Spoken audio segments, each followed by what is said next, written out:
Hey y'all, happy Monday. It's April 27th and today we are going to move on with Number the Stars. Today I'm going to be reading chapter 8 to you. You were supposed to have read chapter 7 on your own on Friday, April 24th. So if you did not get a chance to read chapter 7, stop this video right now.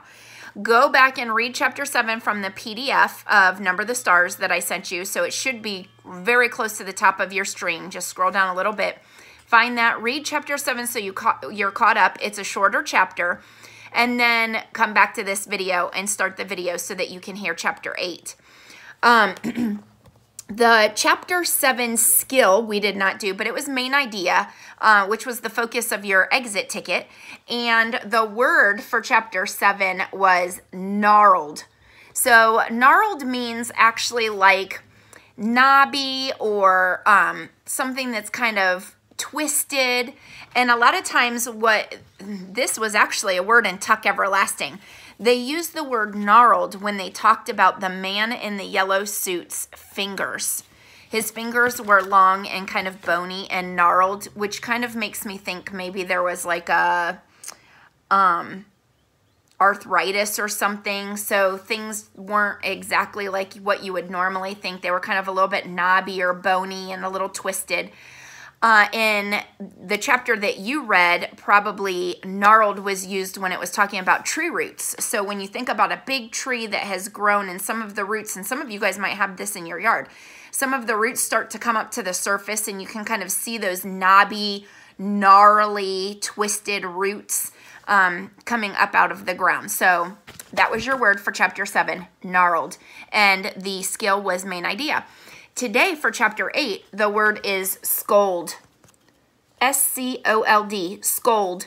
And scold means kind of like, it's a nice way to say being yelled at.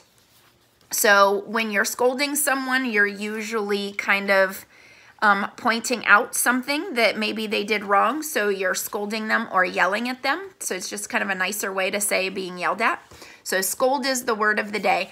And our skill today is summarize. So on the exit ticket for chapter 8, you are going to be asked to summarize the chapter.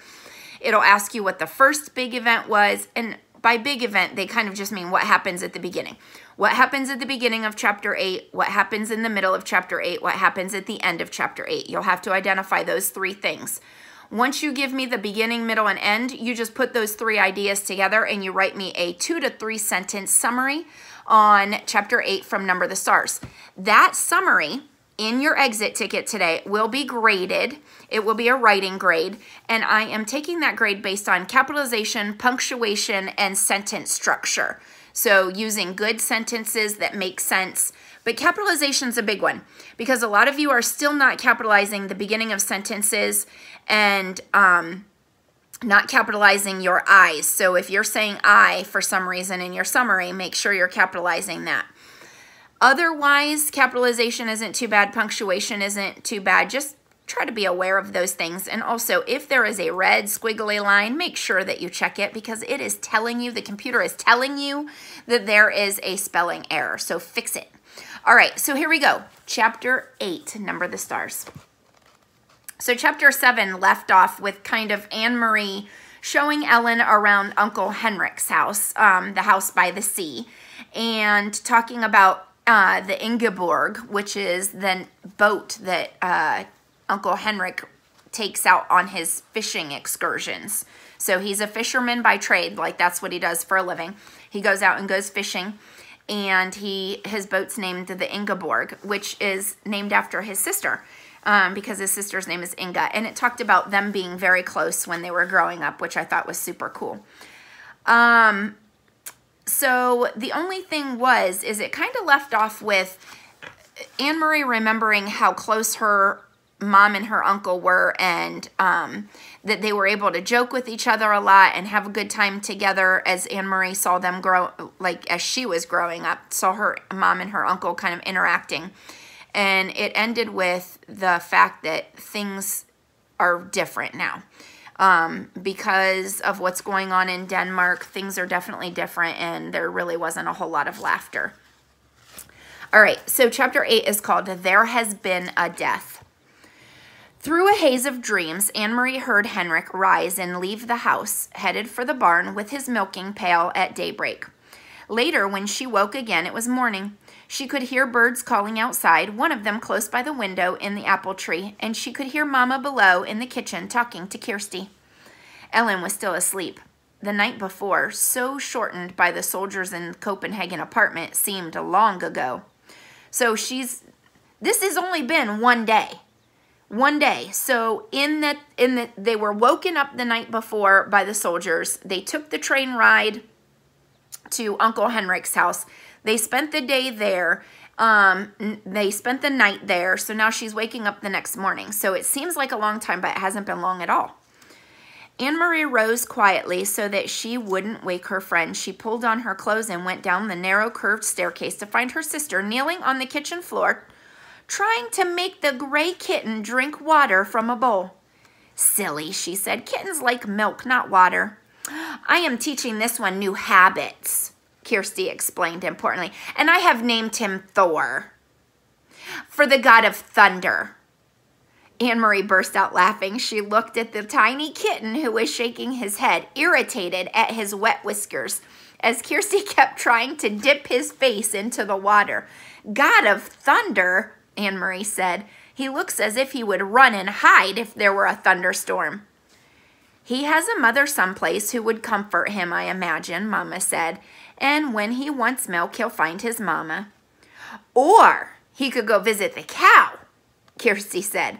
Although Uncle Henrik no longer raised crops on the farm as his parents had, he still kept a cow who munched happily on the meadow grass and gave a little milk each day in return. Now and then he was able to send cheese into Copenhagen to his sister's family. This morning, Anne-Marie noticed with delight Mama had made oatmeal, and there was a pitcher of cream on the table. It was a very long time since she had tasted cream. At home, they had bread and tea every morning. Mama followed Anne-Marie's eyes to the pitcher. Yep, fresh from Blossom, she said. Henrik milks her every morning before he leaves for the boat. And, she added, there's butter too. Usually not even Henrik has butter, but he managed to save a little this time. Save a little from what? Anne-Marie asked, spooning oatmeal into a floured bowl. Don't tell me the soldiers try to, what's the word?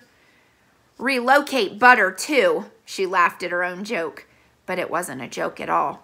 Though Mama laughed ruefully, they do, she said. They relocate all the farmers' butter right into the stomach of their army.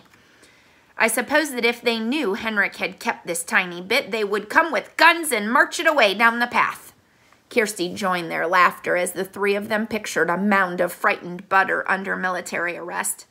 The kitten darted away when Kirsty's attention was distracted and settled on the windowsill.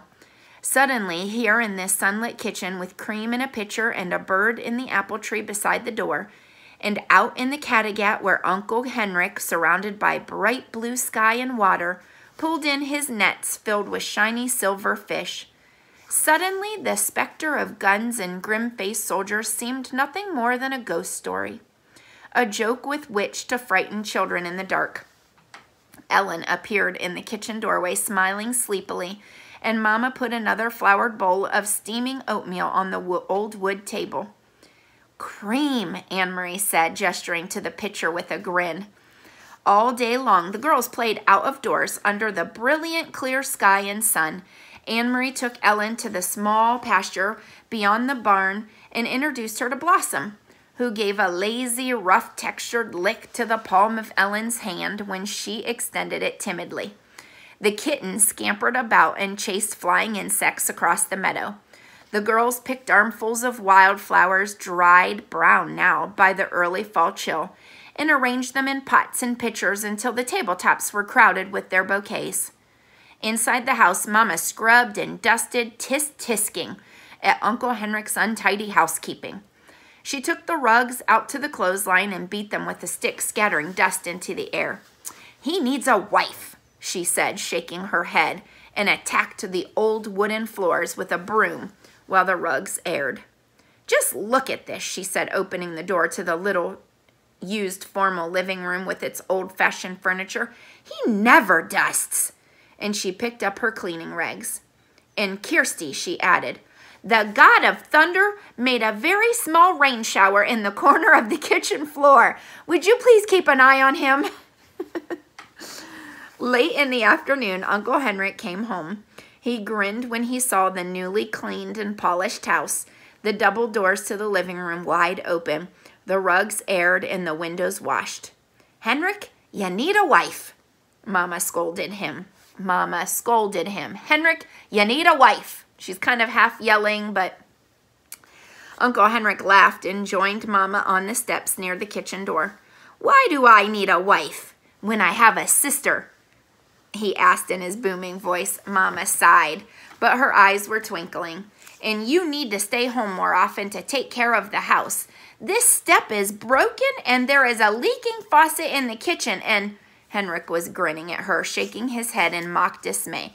And there are mice in the attic, and my brown sweater has a big moth hole in the sleeve. And if I don't wash the windows soon... They laughed together. Anyway, Mama said, I have opened every window, Henrik, to let the air in and the sunlight. Thank goodness it is such a beautiful day. Tomorrow will be a day for fishing, Henrik said, his smile disappearing. Anne-Marie, listening, recognized the odd phrase. Papa had said something like it on the phone. Is the weather good for fishing, Henrik? Papa had asked. But what did it mean? Henrik went fishing every day, rain or shine. He didn't have to announce when it was a good fishing day. Denmark's fishermen didn't wait for sunny days to take their boats out and throw their nets into the sea. Anne-Marie, silent, sitting with Ellen under the apple tree, watched her uncle. Mama looked at him. The weather is right? She asked. Henrik nodded and looked at the sky. He smelled the air. I will be going back to the boat tonight after supper. We will leave very early in the morning. I will stay on the boat all night. Anne-Marie wondered what it would be like to be on a boat all night, to lie at anchor hearing the sea slap against the sides, to see the stars from your place on the sea. You have prepared the living room? Uncle Henrik asked suddenly. Mama nodded. It is cleaned, and I moved the furniture a bit to make room. And you saw the flowers, she added. I hadn't thought of it, but the girls picked dried flowers from the meadow. Prepared the living room for what? Anne-Marie asked. Why did you move the furniture? Mama looked at Uncle Henrik. He had reached down for the kitten scampering past and now held it against his chest and scratched its chin gently. It arched its small back with pleasure. Well, girls, he said, it is a sad event, but not too sad, really, because she was very, very old. There has been a death. And tonight, your great-aunt Bertie will be resting in the living room in her casket before she is buried tomorrow. It is the old custom, you know, for the dead to rest at home and their loved ones to be with them before the burial. Kirsty was listening with a fascinated look. Right here? She asked. A dead person? Right here? Anne-Marie said nothing. She was confused. This was the first she had heard of a death in the family. No one had called Copenhagen to say that there had been a death. No one had seemed sad. And, most puzzling of all, she had never heard the name before, Great Aunt Bertie. Surely she would have known if there had been a relative by that name. Kirsty might not. Kirsty was little and didn't pay attention to such things, but Anne-Marie did. She had always been fascinated by her mother's stories of her own childhood. She remembered the names of all the cousins, the great aunts and the uncles, who had been a tease and who had been a grouch and who had been such a scold that her husband had finally moved away to a different house, though they continued to have dinner together every night. Such wonderful, interesting stories filled with colorful personalities of her mother's family. And Anne-Marie was quite certain, though she said nothing, there was no Great Aunt Bertie. Great Aunt Bertie didn't exist. And that's the end of chapter 8. Okay, so listen, if you are working on your ABC book, there are some things that even happened in this chapter or even in chapter 7 that you could add to that. H for Henrik. B for Blossom. T for Thor, the god of thunder, the cat. G, Great Aunt Birdie. That would be a good one for that too, because we're not sure what's going on there, but they're saying Great Aunt Birdie is there. F for Fishing. Let's see, what else is going on here? We already talked about K for Kirsty and things like that, but there's definitely some good ones in here that you could have used. So I could be used for Ingeborg, the ship that, not ship, but the fishing boat that Uncle Henrik uses. You, Uncle Henrik, don't use H for Henrik when you could use you for Uncle Henrik, because you words are hard to come by.